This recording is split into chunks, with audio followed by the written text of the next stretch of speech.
بسم اللہ الرحمن الرحیم۔ السلام علیکم ورحمۃ اللہ وبرکاتہ۔ میں ہوں سفینہ خان، آپ دیکھ رہے ہیں اپنا پسندیدہ چینل خوشبو پی کے۔ سامعین معظم، آج آپ حویلی کا اسرار کے نئی قسط سن پائیں گے۔ چلیں بلا تاخیر آج کی نئی قسط شروع کرتے ہیں۔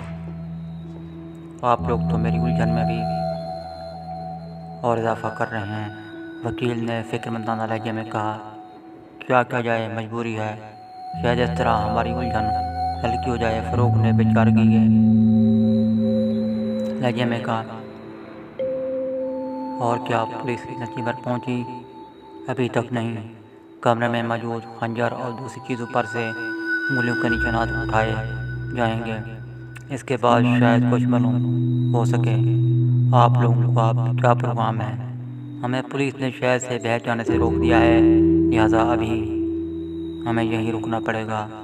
اوہ، تب تو آپ میرے ہاں چل کر رہیے۔ جی نہیں شکریہ، ہمیں یہاں ایک عدد میزبان مل گئے ہیں۔ فروغ مسکرایا، اور ان کا نام کیا ہے؟ شاید میں آپ لوگوں سے ملنے کے لیے پھر بھی آؤں۔ وہ رہا ان کا مکان، نام ہے عرفان نامی۔ بہت بہت شکریہ، اب میں چلوں گا، اس نے کہا۔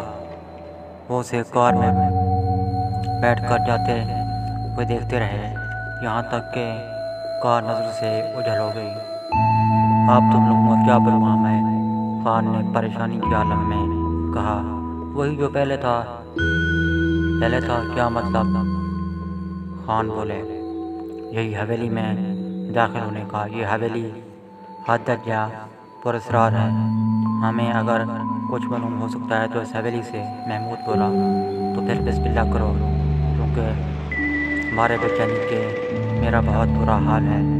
ہمارا بھی آپ سے کم برا حال نہیں۔ دوسری طرف یہ بات بھی پریشان کر رہی ہے کہ ہم دن کی روشنی میں ایک سیل شدہ حویلی میں داخل ہو رہے ہیں، اگر کسی نے دیکھ لیا تو کیا ہوگا؟ فروغ بولا، وہی حال ہوگا جو خدا کو منظور ہوگا۔ سامعین معظم، آج آپ نے نئی قسط سماعت فرمائی۔ اس قسط کے بارے میں مجھے کمنٹس کے ذریعے ضرور آگاہی دیجیے گا کہ آپ کو یہ قسط کیسی لگی۔ ملتے ہیں بہت جلد پھر نئی قسط کے ساتھ، تب تک کے لیے مجھے اجازت۔ اللہ حافظ۔ پاکستان زندہ باد۔